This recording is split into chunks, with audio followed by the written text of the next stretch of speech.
퇴근길에 좋은 파트너 YTN 뉴스 FM 뉴스 정면 승부. 네, 뉴스 정면 승부 3라운드입니다. 오늘 아주 굵직굵직한 뉴스가 많은데요. 오늘 정면 승부 3라운드에서는요. 특히 경제로 바라본 세상 전월세 특집으로 준비했습니다. 잠시 후 88만 원 세대의 저자시죠. 우석훈 박사 그리고 선대인 경제연구소장 함께 하겠습니다. 네, 뉴스 정면 승부 3라운드에서요. 여러분들의 다양한 의견 받고 있으니까요. 휴대전화 우물정 0945번으로 보내주시면 되겠습니다. 잠시 쉬었다가 바로 이어가겠습니다. 자기야, 안전벨트 했지? 아들, 급하다고 너무 밟지 말고. 너 회식 끝나면 꼭 대리 불러라. 아빠, 운전 조심히 다녀오세요. 늘 당신의 안전을 걱정해주는 사람들. 그 마음 하이카에 담아. 하이카. 마음이 합니다. 현대해상.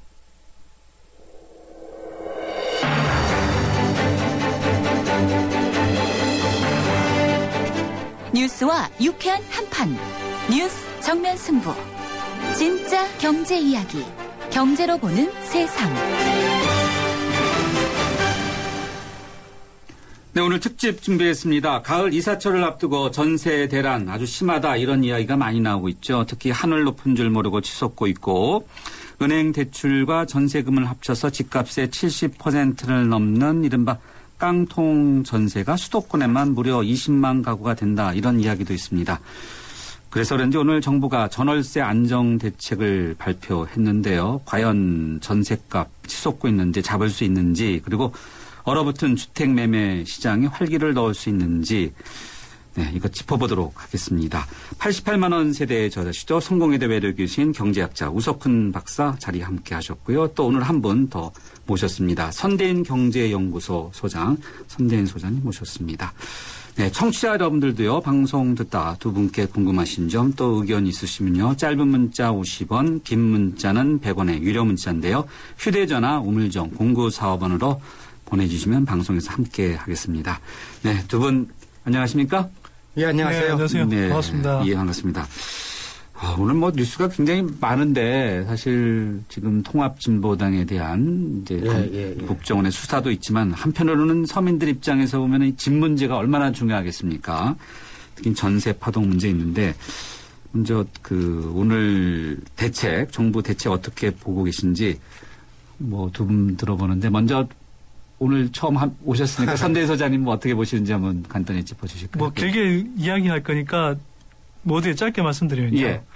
전월세 대책을 빙자한 집값 떠받치기 대책을 재탕했다. 빙자하다는데 방점 있나 보죠? 네. 우 박사님 어떻게 보세요? 저는 이제 효과면에서 보면은 네. 사실은 아무 일도 안 벌어질 거라는 생각이 들어요. 아무 일도 없다. 네. 아무 일도 안 벌어질 거고 그러니까 전셋값은 계속 오를 거고 집은 생각보다 많은 사람이 사지는 않을 것 같다라고. 그래서 굉장히 시끄럽게 뭘 했지만 예. 구매 행위나 어떤 특별한 행위가 많이 벌어지진 않을 거라는 게 제 생각입니다. 네. 정부 관계자가 지금 우리 정면 승부 들으면은 이게 뭔 소리냐 그럴 것 같은데요. 아니 근데 기본적으로는 이제 취득세를 빼주면은 네. 사람들이 집을 더 살 거다라는 게 기본 시각이거든요. 네. 근데 이런 건 있어요. 그러니까 취득세를 깎을 거라고 소문을 내면은 그때부터 사람들이 안 사고 있다가 취득세를 깎으면 그때 몰려서 사거든요. 그러니까 기왕에 사겠다고 생각한 사람들은 그 취득세 영향을 받아요. 네. 그리고 이게 깎아진 거 없어졌다가 다시 한다 그러면은 다음에 할 때 사야지라고 기다리고 있는데 이 사람들은 이미 구매하기로 마음을 먹은 사람들이고 기본 거래량이거든요. 네. 근데 이제 사지 않을 사람이 취득세를 깎아준다고 새로 살 거냐? 라가면 그렇지 않다는 거거든요. 네. 자, 취득세율 6억 원 이하는 1%, 9억 원을 초과하는 건 3%로 영구 인하하는 방향. 이전부터 많이 나왔던 건데 그대로 간 것 같은데 선대인 소장님께서 한번 이런 걸 바탕으로 해서 오늘의 주요 골자 한번 정리하면서 넘어가 볼까요? 오늘 나온 대책들이 이제 보도자료를 보면요. 가장 먼저 나오는 게 전세 수요를 매매 수요로 전환한다 이렇게 되어 있습니다. 전세 수요를 매매 수요로 전환한다. 뭐 박근혜 대통령 지시사항이기도 하시지만 그동안 부동산 업계, 건설업계가 이렇게 이 지금의 전세난을 진단해온 방식이거든요. 집값이 떨어지면 사실은 연동해서 전세가도 떨어지고 또 이 부실 주택들이 이렇게 정리가 돼서 깨끗한 전세 공급으로 일어나서 예. 사실 전세가가 당연하게 떨어지는데 그걸 억지로 막으면서 이 집값이 조정되는 걸 막으면서 사실은 그렇게 해서 생긴 전세난인데 사람들이 집을 안 사줘서 전세난이 생겼다 이런 식으로 진단하고 있는 거거든요. 네. 그래서 정부 대책도 그렇게 되어 있습니다. 그래서 이제 그 대책이 뭐냐? 뭐 이제 전세자금 대출 조건을 더 확대해 주겠다는 거죠. 뭐 근로자 서민 대출을 말할 것도 없고. 예. 또 최근 오늘 이제 새로 도입된 이제 굉장히 희한한 제도인데. 모기지 대출 제도인데요. 네. 정부가 붙인 명칭으로는 수익 공유형. 또 손익 공유형. 공유라는 말이 요즘 또 많이 쓰여서 공유라는 말을 넣는. 희한한 종류의 공유 경제가 생겼죠. 예. 그래서 마치 뭘 보면 되게 사회적으로 그럴듯한 대책인 것 같기도 하고. 네. 또 어찌 보면 수익 이런 말이 나오니까 마치 집을 사는데 재테크할 수 있는 것처럼 이렇게 느껴지게 만들어놨거든요. 네. 근데 기본 골자는 굉장히 그 국민주택기금의 자금을 1%대의 저리로 장기간 빌려줄 테니 웬만하면 전세 살지 말고 집 사지 그래. 이런 이제 메시지를 담고 있는 대책이고요. 그 밖에 이제 여러 가지 그 사일 대책이나 후속 대책에서 내놨던 다주택자 양도세 중과 폐지 또 취득세 이제 논란이 있었습니다. 취득세 이제 아까 말씀하셨지만 인하하는 거 이런 것들이 이제 나왔고요. 그래서 다 이제 집을 사는 부담을 줄여주겠다. 자금 지원을 해주겠다. 이런 대책들이 주를 이루고 있고 생색내기식으로 이제 정말 주거복지 차원에서 주거 바우처라는 걸 도입하자. 이 저소득층들이 주로 갖고 있는 이제 낮은 임차 보증금에 대해서 우선 변제권을 좀 확충해주자. 이런 대책들이 있는데 그야말로 좀 구색 맞추기용 아니냐. 저는 그렇게 봅니다. 근데 1%대 국민주택기금에서 1%대 낮은 금리로 대출을 지원한다고 보면 우리나라 물가 상승률이 보통 2, 3% 되니까 최근으로 와서는 그렇죠. 상당히 유리한 거 아닐까요, 우 박사님? 집값이 오르면 유리한데 떨어지면 어떡할 거예요? 떨어진다. 집값이 내려간다라고 하면은 1%라도 어쨌든 손익을 공유한다고 그랬잖아요. 그거는 이제 100만큼은 자기가 손해를 봐야 되는데 그 일부분을 이제 정부가 부담을 해주는 거니까 조금 줄겠죠. 그렇지만 손해보는 건 마찬가지죠. 그렇죠. 이게 수익 공유형이라는 게 있고 이제 손익 공유형 두 가지를 이제 나눠서 출시를 했다고 표현해야 될까요? 네. 정부 정책으로 내놨는데 수익 공유형이라는 건 새로운 재형 대책인가요? 네. 글쎄요. 이게 이 집값이 올라져야 정말 재형 재축이 되는 건데 제가 보기에는 하여튼 집값이 올라줄 가능성이 높지 않기 때문에 수익 공유형이라고는 하지만 공유할 수익이 생길지 의문이 이제 드는 부분이 있는 거고요. 다만 만약 이제 수익이 생긴다고 하면은 이제 대출한 국민주택기금에서 이제 지원받은 액수만큼 그 비율만큼 이제 나눠서 수익을 나눠 갖는 거고요. 네. 손익 공유형은 그야말로 수익만 공유하는 게 아니라 집값이 떨어질 경우에 대비해서 이제 손실까지 같이 공유한다 이런 거죠. 그런데 우 박사님 말씀하셨다시피 집값이 하락한다고 그러면 어쨌거나 그게 국민주택기금이 손실을 그러니까 대출해준 비율만큼은 진다 하더라도 손실을 보는 건 보는 거죠. 네. 우 박사님, 항상 보면 이제 대출 관련해서 거론됐던 것들의 하나가 총부채 상환 비율, DTI라고 하는 어려운 거 있죠. 담보 인정 비율, LTV. 이거는 건드리지 않았어요? 그거 지난번에 다 풀어졌으니까요. 그래서 전면적으로 나쁜 건 아닌데 생애 최초 주택 구입자 이렇게 해서 좀 이미 완화시켜놨거든요. 거기다가 미래소득에 대해서 미래소득을 땡겨가지고서 지금 소득으로 해서 봐주겠다 등 편법으로 피해갈 수 있는 것들은 이미 다 도입이 됐으니까 지금 특별히 손을 댈 건 없는 거죠. 앞에 아직 손 못 댄 것들을 요번에 이제 마저 손대는 그런 차원이라고 보시면 될 겁니다. 손대인 소장님께서 보실 때는 이번에 내오는 정부의 대책 보도자료 맨 위에다가 매매라는 대목을 상당히 강조했다라고 이제 언급해 주셨는데 이 정책으로는 매매가 별로 참 안 될 것 같습니까? 아니면 어느 정도 활성화가 될 걸로 보시는지? 시장에 미치는 효과 측면에서 보자면요. 저는 사실 지금까지 늘 이야기한 기조가 그런데 지금 가계부채 1,000조 원을 동반한 지금 부동산 거품이거든요. 1,000조 원. 예. 물론 뭐 주택담보대출은 뭐 400조 원을 좀 넘는 수준입니다만 주택담보대출이 늘어날 때 전반적인 가계대출이 계속 늘고 있거든요. 예. 그래서 이 가계부채 문제가 지금 산더미처럼 쌓여있고 이 문제가 해소되지 않는 한 집값이 상승세로 반전하기는 저는 굉장히 어렵다라고 생각하는데 이 대책들은 사실은 빚을 더 불려줄 테니까 빚내서 집 사라 이거잖아요. 물론 뭐 빚 부담을 상대적으로 이자 부담을 줄여주겠다 이런 건 있는데 그렇다고 해서 이게 빚이 아닌 게 아니거든요. 그러니까 사실 가계부채를 계속 더 늘리는 방향으로 갈 가능성이 높고 이런 상황으로 계속 치달으면 결국 사람들이 저 가계부채 문제가 해소되지 않았는데 뭐 부동산 가격이 상승세로 돌아설 수 있느냐 이런 데 대해서 상당히 저는 의문을 느낄 거라고 생각하고요. 특히 이 지금 잡혀있는 주택기금 대출 규모가 한 뭐 3,000채 정도, 그러니까 1억 원씩 한 3,000억 정도, 3,000억 한도까지 이렇게 지원한다 이렇게 돼 있는데 그 정도 규모로는 지금 6,500조 원에 이르는 부동산 시장을 움직이는 그런 이렇게 뭐 자금으로 그러니까 자금 규모가 되기는 힘들다고 봅니다. 우석근 박사님은 어떻게 보세요? 제가 이제 아무 일도 안 벌어질 거라고 하는 게요. 그 모기지론 자체가 태풍처럼 태풍과 같은 정책을 정부가 내놨는데 아무 일도 없다고 그러시니까. 아니 아무 일도 안 벌어질 게 두 가지가요. 네.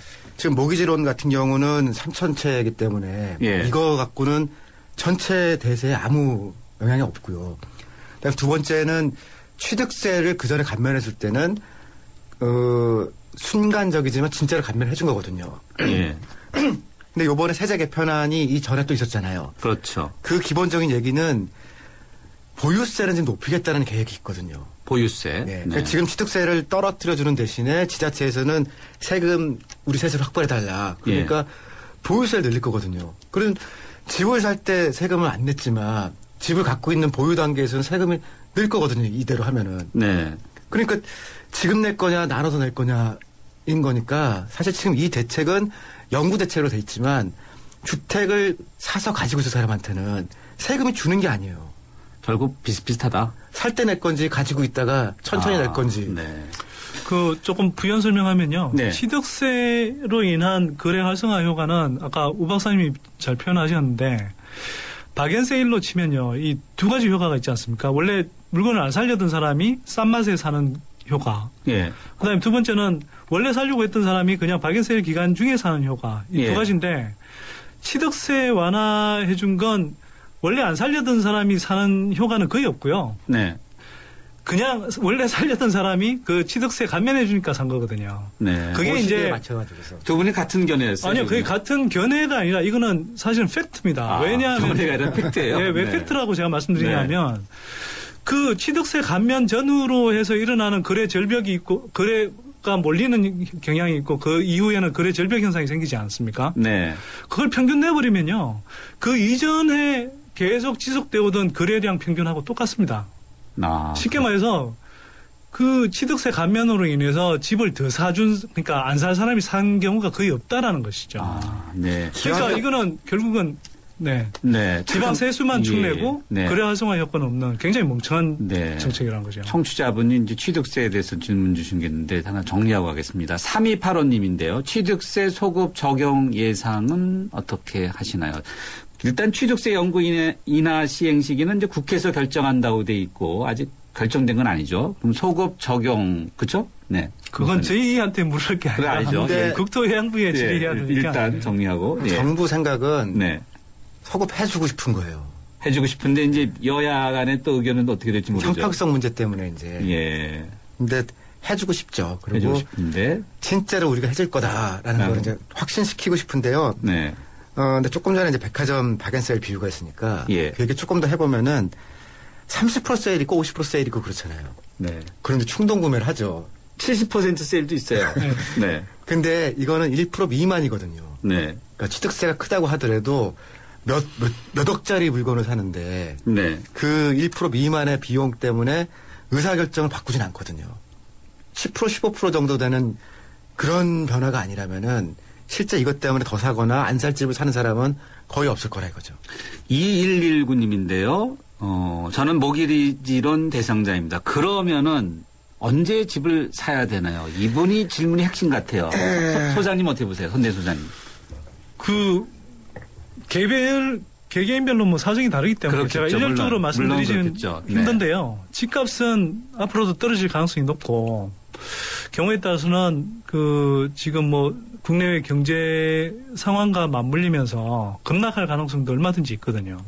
집 가진 분들한테는 아주 안 좋은 소식인데. 아니 근데 안 좋은 소식이지만 그게 우리가 지금 가계부채를 980조나 쌓아놨다는 것 자체가 하약 거거든요. 네. 그러니까 그게 제가 어제 계산을 한번 해봤어요. 박근혜 정부가 지금 지난 5년 동안 계속 가계부채 분기별로 늘어난 액수만큼 계속 늘리는 기조로 간다. 지금은 사실 늘리는 기조로 가는 거거든요.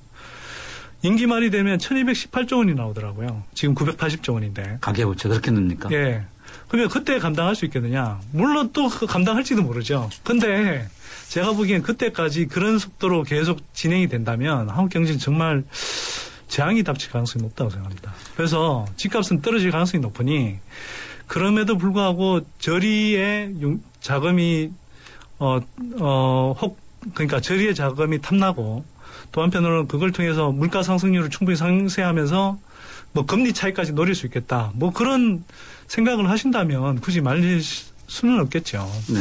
근데 제 생각에는 올해는 그러니까 그 집이 꼭 필요하다. 그런 사람은 사야죠.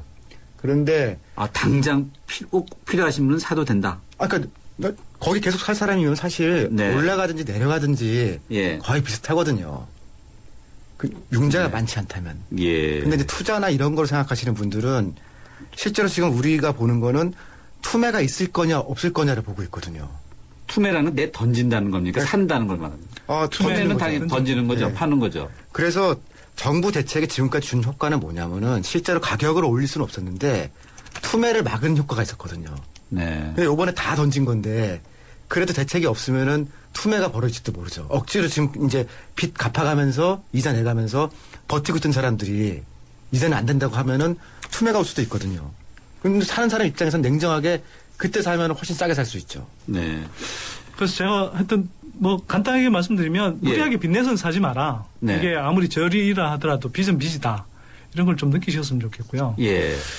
아까 말씀하셨듯이 실수요자라면 뭐 정말 부모님을 안정적으로 꼭 모셔야 되는 뭐 그런 상황이 예를 들면 있을 수 있지 않습니까? 그런 경우는 뭐 말릴 수는 없죠. 그리고 그렇게 해서 뭐 꼭 이 전세 보증금 비싸게 내느니 이렇게 뭐 주거 비용을 줄일 수 있겠다 판단이 되면 그 판단은 이렇게 알아서 하시는데 다만 집값이 떨어질 가능성은 충분히 있으니까 그 위험성은 고려하시라 이런 말씀이죠. 딱 부러지게 말씀하시니까 청취자분들 가운데서 그동안 좀 머뭇머뭇거리셨다가 자기랑 본인과 생각이 같으신 분도 있고 정반대이면 오늘 집에 돌아가서 상당히 고민을 많이 하실 것 같은데요.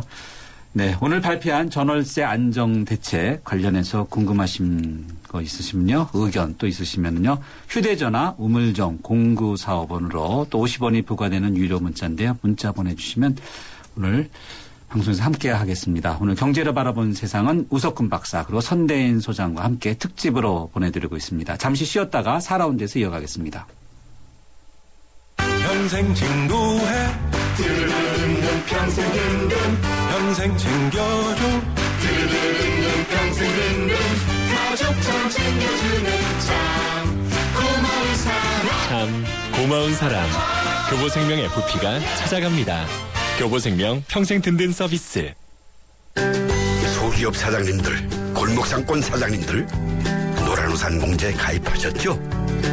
그래요. 사업하다 보면 손톱 및 가시 같은 일들이 참 많은데 그걸 쏙쏙 뽑아드리는 게 바로 노란우산 공제죠. 전문가들이 재능 기부하는 무료 법률, 세무상담도 받으셨고요. 법으로 보호받아 안심할 수 있는 노란우산 공제. 소기업 소상공인이 행복한 대한민국을 만들겠습니다. 참 고마운 동행 노란우산 공제. 이 캠페인은 중소기업 중앙회와 함께합니다. 4624 4520 아이들에게 처음 구구단을 외우게 할 땐 마음이 찡합니다. 이제 치열한 공부의 세계로 들어가는 것 같아 어른으로서 미안함을 느끼죠. 그런데 정작 아이들은 즐거워하는 경우가 많습니다. 이런 생각이 들어요. 우리가 모르는 공부의 즐거움을 아이들은 알고 있다는 생각. 그 즐거움이 중학교, 고등학교까지 계속될 수 있게 하는 것이 우리 어른들이 해야 할 일 아닐까요? 아이들을 잘 부탁합니다. 아이들이 만들어갈 미래를 잘 부탁합니다. 이 캠페인은 공부를 한다. 대교와 함께합니다. 살아있는 뉴스, 깨어있는 방송, 한국의 뉴스 채널 YTN 뉴스 FM. 네, 뉴스 정면 승부 4라운드인데요. 4라운드는 대한민국 대표은행 KB국민은행과 함께하고 있는데요. 전월세 특집 우석훈 박사 그리고 선대인 소장과 함께하고 있습니다. 오늘 정부가 발표한 전월세 특집 문제 저희와 함께하시죠. 정면 승부 4라운드 잠시 쉬었다가 곧바로 이어가겠습니다.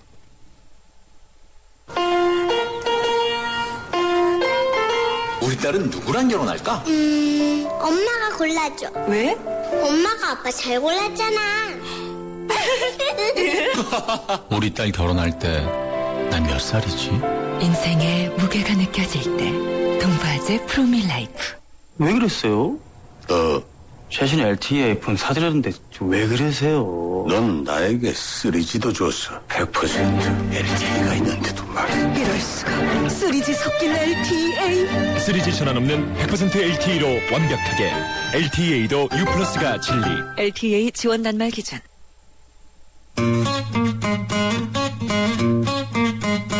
YTN 뉴스 정면 승부에서는 청취자 여러분의 참여를 기다리고 있습니다.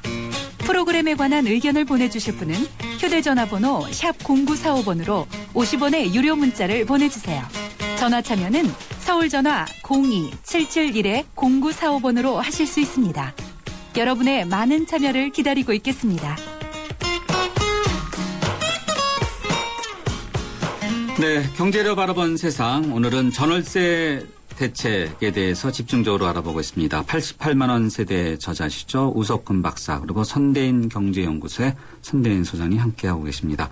청취자분들도요. 휴대전화 우물정 0945번으로 궁금하신 점 그리고 의견 있으시면 문자 주시면 방송에서 함께하겠습니다. 자, 이번에는 이 문제 안 짚을 수 없을 것 같은데요. 이제 전월세 상한제 이번 정부 대책에는 포함은 안 돼 있는데 야권을 중심으로 해서 전월세가 워낙 치솟고 있으니까 이것을 더 이상 오르지 못하게 하자는 제도 아니겠습니까? 이거 지금 민주당에서 많이 요구하고 있는 건데. 아니, 민주당이 요구하는 게 아니고요. 네. 국민들이 요구하는 거예요. 아, 국민들이 요구한다? 70%의 국민들이 지금 이걸 요구하거든요. 70%요? 그 정도 나오더라고요. 지지하는. 70%라는 근거가 어디 있습니까? 어제 한 방송에서 이렇게 여론조사를 했는데요. 예. 그 일반 국민들 중에 집주인들까지 포함해서 네. 집주인들도 한 70%가 넘게 찬성을 하고요. 일반 국민들이 거의 한 75% 가까이 찬성하는 걸로 이렇게 나왔습니다. 그러니까 새누리당 쪽에서는 전월세 상한제가 이 시장 경제에 어긋나고 또 여러 가지 시장에 나쁜 영향을 줄 수 있다 이렇게 설명하고 있지 않습니까? 그러니까 금리 이렇게 막 정책적으로 낮춰주고 네. 이것도 시장에서 이상한 거죠. 아니 시장 금리에 맞춰서 그럼 딱 우리 우석훈 박사님은 찬성론자니까요? 아, 이게 모든 걸 풀 수 있다 생각하진 않는데 예. 전세와 월세 좀 나눠서 생각해 볼 것 같아요. 그런데 전세는 이게 주요한 대책이 될까? 아직 저도 잘 모르겠는데 월세 같은 경우는 장기적으로 꼭 도입을 해야 된다고 생각해요. 네. 선대인 소장님은 어떻게 보세요? 예를 들어서 지난 정부에서 물가 잡는다고 뭐 배축과장, 뭐 무국장 이런 것까지 있긴 있었죠. 정하지 않았습니까? 별 효과는 물가 통제한 없었죠. 거였잖아요. 네. 자, 근데 필요하니까 했겠죠. 사실. 아니 그러니까 서민들이 가장 고통스러워하는 건 그런 배추, 무 이런 것보다는 사실 전세, 월세 뛰는 거거든요. 이 부담이 훨씬 크지 않을까요?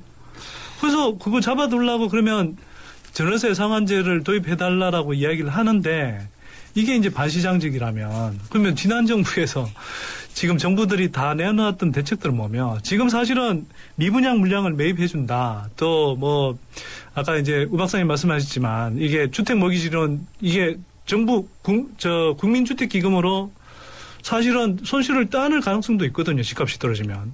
그 손실까지 따놓으면서 지금 이 이자를 인위적으로 굉장히 낮춰주겠다는 거 아닙니까? 이런 것들은 그럼 다 시장 원리에 부합하는 건가요? 제가 근데 드린 말씀은요.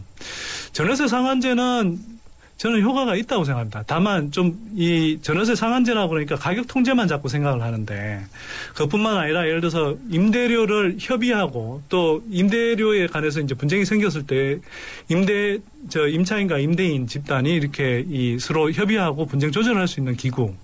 그다음에 임대차 거래 신고들을 하고 그 가격을 투명하게 파악할 수 있는 시스템 이런 것들이 같이 갖춰져야 되고요. 그다음에 집주인들에 비해서 이제 임차인들의 그러니까 세입자들의 이제 지위가 굉장히 약한데 이걸 이제 좀 지위를 같이 맞춰주는 이런 것들이 사실 패키지로 가야 되는데 이 부분이 이제 지금 제한되거나 국민들한테 설명할 때 충분히 설명이 안 되는 측면이 사실 있어요.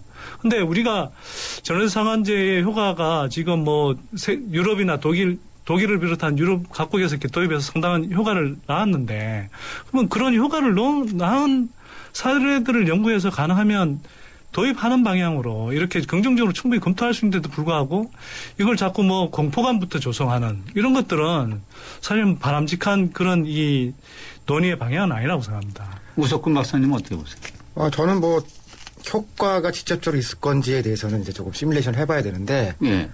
상식적으로 월세에 대한 것들은 대부분의 선진국들이 어느 정도 가이드라인 같은 형태를 가지고서 막 이렇게 올라가도록 안 하거든요. 그 다음에 전세는 우리나라에만 있는 제도라서 사실은 일반적인 제도, 제도 자체가 일반적이지 않으니까 상한제를 도입했을 때 어떤 부작용이 있을지는 이거는 조금은 고민을 해봐야 될 것 같아요. 고민을 해봐야 된다. 그러니까 이번 정책에서 근데 지금 정부에서 얘기한 거랑 굉장히 모순되는 거는 이런 거예요. 그냥 부동산 가격을 지금 있는 대로 내버려 두면은 집값 좀 떨어지면서 월세는 내려가거든요. 네.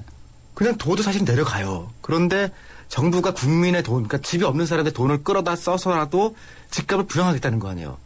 그럼 월세값은 올라갈 거 아니에요. 집값이 올라가니까. 그러니까 지금 사실은 전월세 대책이라고 하지만 전세에 대한 약간의 대책만 있는 거고 지금 현 대책은 정신적으로나 효과적으로나 월세를 높이는 형태의 일을 지금 하고 있는 거거든요. 오히려 높이는 거다. 집값을 높이면 당연히 그거로 또 파생되어 있는 변수인 월세가 올라갈 거 아니에요. 집값이 오르면은. 네. 네. 그러니까 정부는 지금 내려갈 월세를 지금 억지로 끌어올리게 하는 대책을 하면서 그거에 대한 좀 안전장치를 그러니까 일단 월세 상한제 같은 거 이렇게 볼 수 있는 건데요. 안 하겠다 그러니까 이건 무조건 집값도 올리고 월세도 올리겠다라고밖에 볼 수가 없죠. 네. 전월세 상한제와 관련해서 이제 항상 맞물려서 나오는 것이 이제 계약을 갱신할 수 있는 이제 세입자의 청구권 문제 또는 항상 세입자 입장에서는 전세금을 이제 떼인다 그러죠. 네. 이런 문제에 대한 이제 보증금을 어떻게 대부분 전액을 회수할 수 있는 어떤 법적 장치 이런 것이 이제 목소리가 많았는데 선대인 소장님 이건 어떻습니까? 계약갱신 청구권을 말씀하시는 거예요? 계약갱신 청구권, 이제 보증금을 이제 전액 회수하는 관련된 법적 장치. 네. 확정일자 이런 것만 갖고는 안 되잖아요. 그렇죠? 그러니까 저는 그런 법제와 관련해서는 우리가 전반적으로 다시 이제 좀 재검토를 해야 된다고 생각하는데요. 이게 우리의 이 확정일자 제도가 있긴 합니다만 전반적으로 이 깡통주택이 발생하고 만약 경매에 넘어가면 사실 세입자들보다는 금융기관에 변제권을 우선시하는 그리고 금융기관이 하여튼 안 다치도록 하는 이런 쪽으로 굉장히 이제 제도가 구축이 돼 있거든요. 그래서 세입자의 지위는 굉장히 취약합니다. 금융기관에 비해서도 취약하고 또 평소에 이제 집주인에 비해서도 이제 계약 관계에서 굉장히 이제 취약한 구조죠. 그래서 계약갱신 이제 청구권 같은 것들은 그런 이제 세입자의 지위를 한편으로 높여주고 저는 전세의 경우에도 상당히 효과가 있을 거라고 생각하는 게요. 지금 전세가가 뛰는 건 많은 부분은 사실은 집값이 하락하면 거기에 따라서 연동해서 전세가가 떨어질 수 있는데 이걸 억지로 이제 정부가 지원을 해서 집주인들이 버티게 만들고 집주인들이 그래서 이제 보정부 월세로 돌리고 그다음에 이 집값이 떨어지면서 손절매가 일어난다든지 해서 깨끗하게 전세 공급으로 일어날 수 있는 것들이 계속 이게 빚이 많으니까 사람들이 들어가지 않는 그냥 이렇게 빈집 전세로 남아 있는 거거든요. 그래서 집값이 하락하면 많이 해결될 수 있는 부분인데 그걸 정부가 해서 집주인들이 버티기 모드로 들어가 있다. 그런 상황에서 우월적인 지위를 이용해서 언론에 이제 가장 보도를 생겨나는 이제 그 집값, 전세값들을 기준으로 해서 전세값 끌어올리기를 하고 있는 거거든요. 그래서 그런 면에서는 전월세 상한제를 하면 일정하게 이 집주인들의 그런 일방적인 끌어올리기에 대해서 견제 역할도 하고 계약갱신 청구권까지 도입하면 이 세입자들의 그런 위치도 조금은 강화할 수 있다 이렇게 봅니다. 여기서 손대인 소장님한테 하나 더 짚고 넘어가야 될 건데 언론의 과장보도 말씀해 주셨는데 과장보도라고 보시는 건가요? 지금 전세 대란이라고 이야기를 하는데요. 저는 지금 상황은 전세 대란이라고 표현하기는 좀 부족하다고 생각합니다. 예를 들어서 2011년에 우리가 12%씩 연간 뛰었거든요. 지금은 물론 8월 통계가 아직 안 나왔습니다만 7월까지 상승률은 수도권의 경우에도 2%대에 아직 머물고 있습니다. 물론 이게 이제 이미 많이 오른 금액에서 이제 오르는 것이기 때문에 체감하는 건 클 수 있지만 또 하나 중요한 건 뭐냐면 거래량이 굉장히 위축돼 있어요. 전세 가뭄입니다, 사실은. 거래량 측면에서 보면. 그래서 사실은 이제 기존의 세입자하고 집주인들이 서로 이제 계약해서 그냥 머물러서 살기로 이제 타협을 하는 경우들이 많이 늘고 있고요. 아까 말씀드렸듯이 세입자들이 안전하게 들어가서 살 수 있는 안전한 전세는 품귀 현상을 일으키다 보니까 그 물량들을 중심으로 해서 전세가가 오르고는 있습니다만 정말 많은 서민들이 엄청나게 전세 거래를 하면서 고통을 받고 있느냐 그런 전세 대란은 아니라는 겁니다. 네, 우성근 박사님, 우 박사님께서는 이제 저희 바로 경제를 바라보는 세상에서 이제 전세의 종말 항상 지적을 많이 해주셨고 또 이제 솔로 인구를 주목해야 된다고 언급을 해주셨는데. 이번 정책을 통해서 전세의 종말 또는 월세의 급증 이런 패턴들은 어떻게 보세요? 매매로 전환되면 이거 사실 월세가 급증하지는 않을 것 같은 생각은 드는데. 아니요. 월세는 그러니까 매매가 늘면요. 단기적으로 가격은 높아지거든요. 네. 그러니까 월세는 높아지고. 월세는 높아진다. 네. 그러니까 이거는 진짜로 집을 많이 가진 사람들한테는 조금 도움이 되는데 그렇지 않은 사람들한테는 크게 도움이 안 될 거고 월세 사는 사람들은 저소득이잖아요. 이런 사람들한테는 어쩌면 치명적인 결과를 줄 수도 있거든요. 그러니까 문제는 전세가 오르는 게 수급 불균형의 그런 문제가 아니고 전세라는 제도 자체가 한국에서 좀 빠르게 사라지는 중이라는 거를 사실 그걸 인정하면은 월세 대책으로 좀 가는 게 맞거든요. 그러니까 전세는 지금 그러니까 이번 대책은 그 월세 대책이 아니라 매매 대책이라는 거죠. 그러니까 월세에 대해서는 지금 주택 바우처라고 이제 보통 한국에서 표현하는데요. 월세 보조를 어떻게 할 거냐. 이게 이제 장기적으로 질문이거든요. 바우처는 정부의 바우처 정책은 어떻게 평가하세요, 그럼?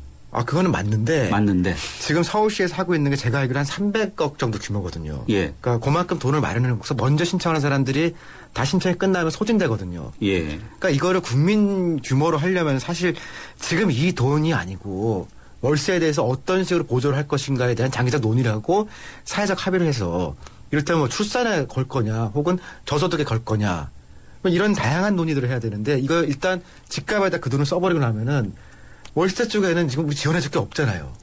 그러니까 주택 바우처 제도 관련해서 오늘 정부가 내놓은 것도 보면 내년 10월에 도입하는 걸로 돼 있고요. 그다음에 제가 뭐 언론 보도상으로는 어떤지 모르겠는데 보도자료상으로는 예산 액수가 안 나옵니다.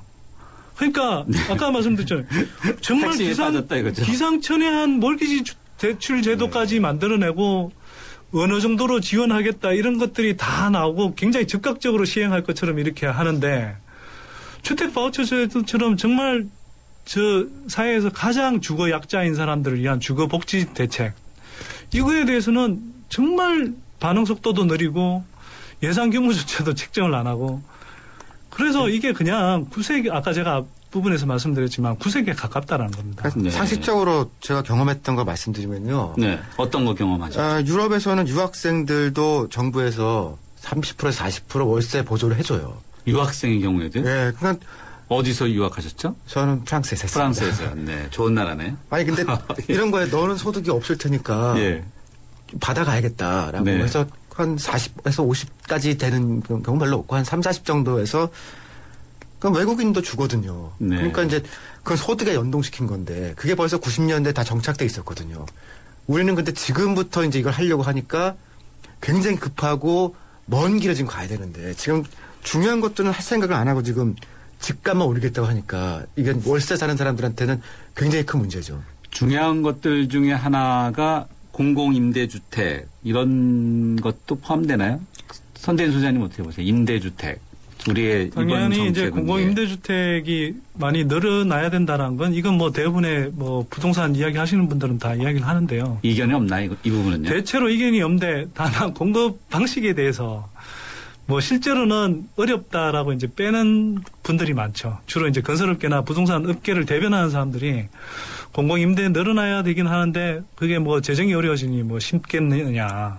또 그보다는 공공에 기대지 말고 민간 임대를 자꾸 뭐 세제 지원이다. 뭐 예를 들어서 뭐 다주택자 양도세 중과라든지 뭐 정부세 깎아준다든지 임대소득세 뭐 감면 임대업자를 많이 양성해야 된다. 네, 이런 그렇게 정책이 많았잖아요. 네. 한국에서 공공임대주택 비중이 가장 낮은데 공공이 할 일들은 제대로 하지 않으면서 민간 보고 하라고 팔비 틀어서 하라고 그러면 그게 제대로 하겠습니까? 더구나 지금 한국 같은 경우는 지금 이렇게 민간 임대주택 사업자를 뭐 중공공 이런 식으로 명칭을 바꿔서 부르긴 하는데 사실은 그게 잘 뜯어보면 다주택 투자 또는 투기한 사람들이 손실 입고 그걸 처벌해야 되는데 그걸 버티게 해주는 세제 감면 혜택 주기 위한 장치로 지금 보이거든요.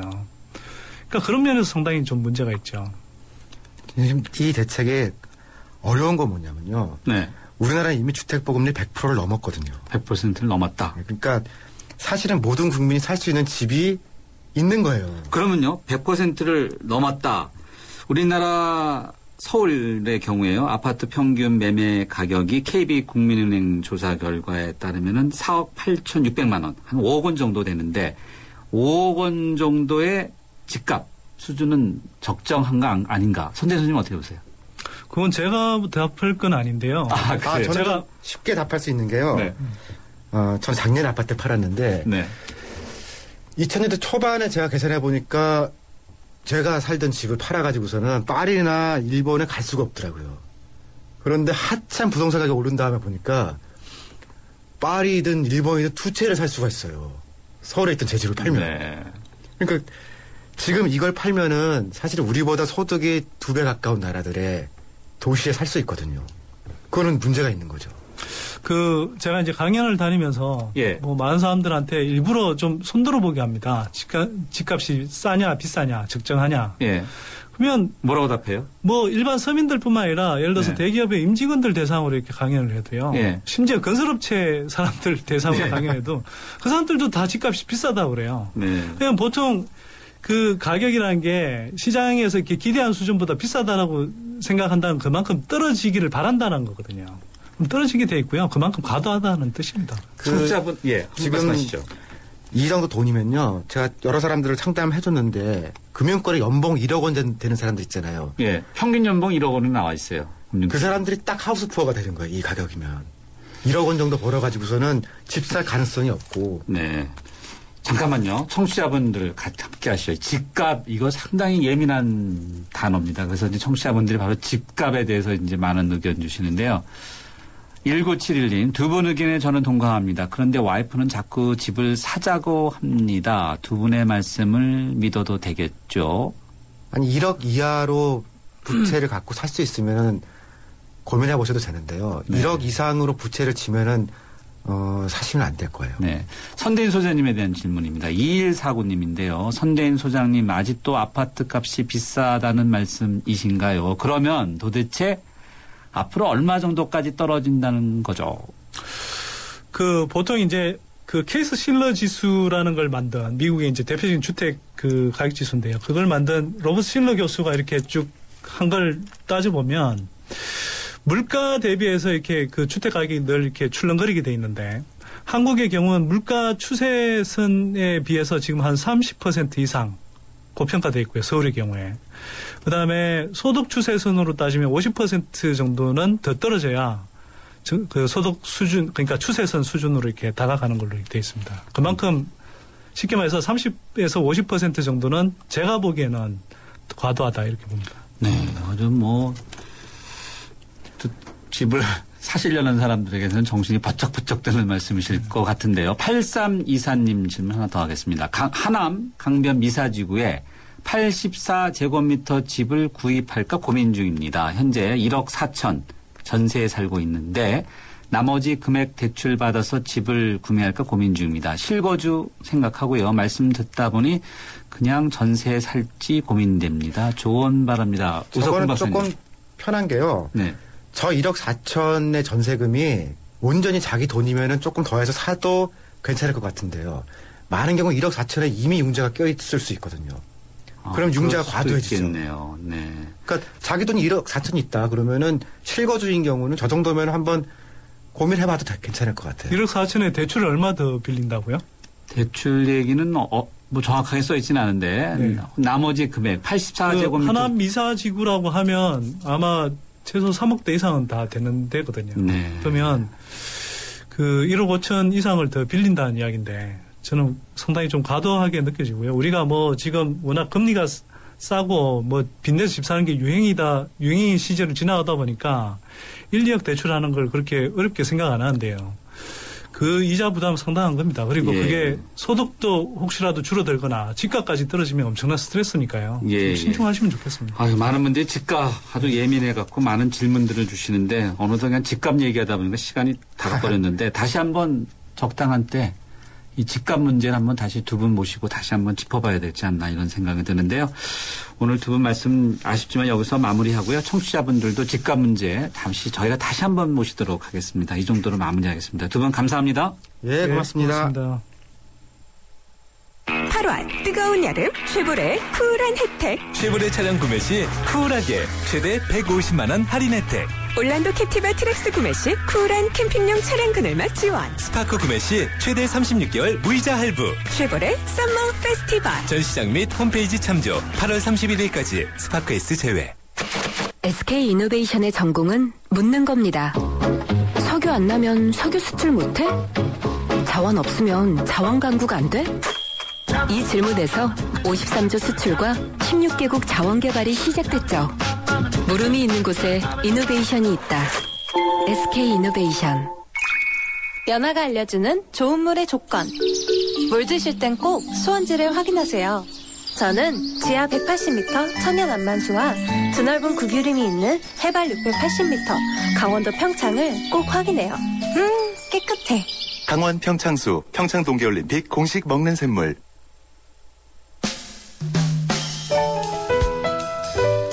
네, 마무리할 시간입니다. 집값 이야기하다 보니까 시간이 훌쩍 지났는데요. 정말 집값 어떻게 되는지 굉장히 궁금합니다. 정부 대책이 제대로 효과를 거둬서 경제가 잘 돌아가면 정말 좋을 텐데요.